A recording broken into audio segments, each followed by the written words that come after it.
ನಮಸ್ಕಾರ ಕರ್ನಾಟಕ. ಇದು ಜನರಾಡುವ ಮಾತುಗಳು ನಮ್ಮಿಂದಲ್ಲ ಜನರಿಂದ 42ನೇ ಸಂಚಿಕೆಗೆ ತಮ್ಮೆಲ್ಲರಿಗೂ ಸ್ವಾಗತಿಸುತ್ತೇನೆ. ಈ ಒಂದು 42ನೇ ಸಂಚಿಕೆಯಲ್ಲಿ ವಿಶೇಷವಾಗಿ ಕರ್ನಾಟಕ, ಇಡೀ ರಾಜ್ಯ ಕರ್ನಾಟಕ ಸರ್ಕಾರದ ಮೇಲೆ ಅವಲಂಬಿತವಾಗಿ ನಡೀತಾ ಇರ್ತದೆ.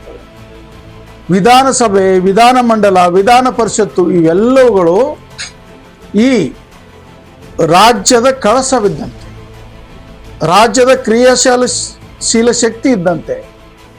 ಏನಾಗ್ತಾ ಇದೆ ಅಂದರೆ, ಅಂತಹ ಪವಿತ್ರವಾಗಿರ್ತಕ್ಕಂಥ ಸಂವಿಧಾನದ ಅಡಿಯಲ್ಲಿ ಇರ್ತಕ್ಕಂಥ ವಿಧಾನಮಂಡಲದ ಮಹಾಮನೆಯ ಗೌರವವನ್ನು ಹಾಳು ಮಾಡತಕ್ಕಂಥ ಕೆಲವು ಸದಸ್ಯರು ಇದ್ದಾರೆ ಅಂತಕ್ಕಂಥ ಮಾತು ಜನ ನಿಖರವಾಗಿ ಹೇಳ್ತಾ ಇದ್ದಾರೆ.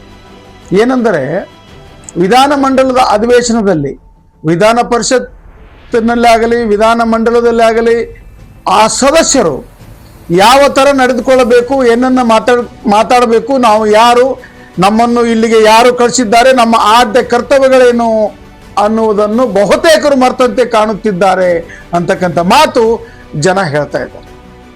ಮೊನ್ನೆ ವಿಶೇಷ ಅಧಿವೇಶನದಲ್ಲಿ ಒಬ್ಬ ಹಿರಿಯ ಶಾಸಕರ ಬಗ್ಗೆ ಒಬ್ಬ ಕಿರಿಯ ಶಾಸಕರು ಕೊಬ್ಬರಿ ಕಳ್ಳ ಅಂದ್ರಂತೆ.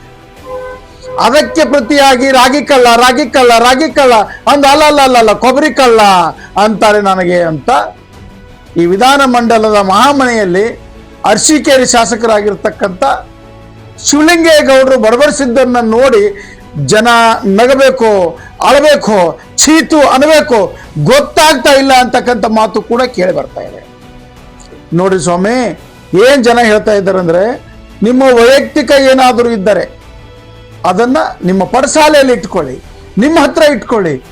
ನಾವು ಖರ್ಚ ವೆಚ್ಚವನ್ನು ಭರಿಸಿ ನಿಮಗೆ ಸಂಬಳ ಕೊಟ್ಟು ಆ ವಿಧಾನಮಂಡಲದಲ್ಲಿ ಈ ಥರ ಶಬ್ದಗಳನ್ನು ಬಳಸಿ ನೀವು ಆ ಮನೆಯ ಗೌರವವನ್ನು ಹಾಳು ಮಾಡಬೇಡಿ ಅಂತಕ್ಕಂಥ ಮಾತು ಕೂಡ ಜನ ಹೇಳ್ತಾ ಇದ್ದಾರೆ.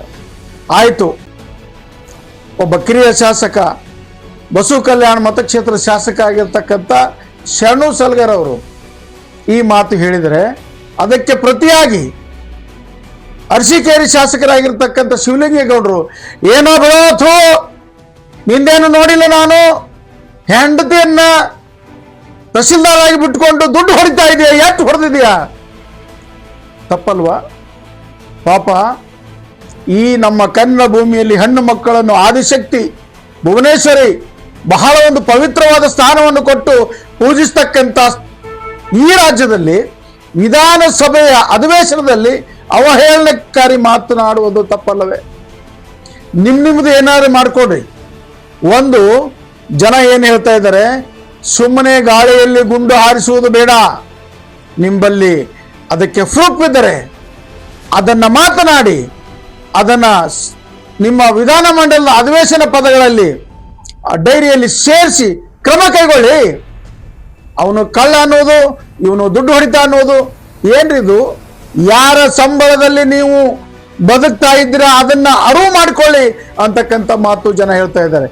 ಇನ್ನು ಮುಂದೆ ಜನ ಏನು ಹೇಳ್ತಾ ಇದ್ದಾರೆ ಗೊತ್ತಾ? ವಿಧಾನಸಭೆಯ ಅಧ್ಯಕ್ಷರಿಗಾಗಲಿ ವಿಧಾನ ಪರಿಷತ್ ಅಧ್ಯಕ್ಷರಿಗಾಗಲಿ ಸುಮ್ಮನೆ ಆರೋಪಗಳು ಮಾಡಿದರೆ ಅಂಥವರ ವಿರುದ್ಧ ಕ್ರಮ ಕೈಗೊಳ್ಳಬೇಕು, ಅಂತಹ ಕಠಿಣ ಒಂದು ಕಾನೂನು ಜಾರಿಗೆ ತರಬೇಕು ಅಂತಕ್ಕಂಥ ಮಾತನ್ನು ಕೂಡ ಈ ರಾಜ್ಯದ ಜನ ಹೇಳ್ತಾ ಇದ್ದಾರೆ.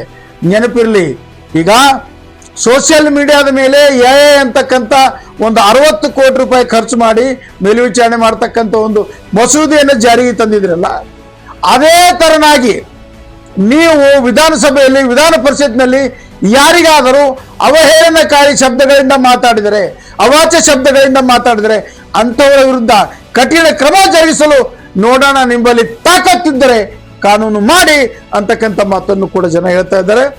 ಆದ್ದರಿಂದ ಇರ್ತಕ್ಕಂಥ ವಿಧಾನಸಭೆ ವಿಧಾನ ಪರಿಷತ್ತು ಅಧ್ಯಕ್ಷರುಗಳಿಗೆ ಮತ್ತು ಮುಖ್ಯಮಂತ್ರಿಗಳಿಗೆ ಸರ್ಕಾರಕ್ಕೆ ಜನರ ಮನವಿ ಏನಿದೆ ಅಂದರೆ, ಎಲ್ಲರ ಮೇಲೆ ಕ್ರಮ ಕೈಗೊಳ್ಳೋ ಕಾನೂನನ್ನು ಮಾಡ್ತೀರಿ, ನೀವು ತಪ್ಪು ಮಾಡಿದರೆ ನಿಮ್ಮ ಮೇಲೆ ಕ್ರಮ ತೆಗೆದುಕೊಳ್ತಕ್ಕಂಥ ಒಂದು ಕಾನೂನು ಜಾರಿಗೆ ತಂದರೆ ಶಬಾಷ್ ಅನ್ಸ್ಕೋತೀರಿ ಅಂತಕ್ಕಂಥ ಮಾತನ್ನು ಹೇಳ್ತಾ ಇದ್ದಾರೆ. ಇದರೊಂದಿಗೆ ನಾನು ಜನರಾಡುವ ಮಾತುಗಳು ಇದು ನಮ್ಮಿಂದಲ್ಲ ಜನರಿಂದ ಅಂತಕ್ಕಂಥ 42ನೇ ಸಂಚಿಕೆಗೆ ವಿರಾಮ ಕೊಡುತ್ತೇನೆ. ನಮಸ್ಕಾರ.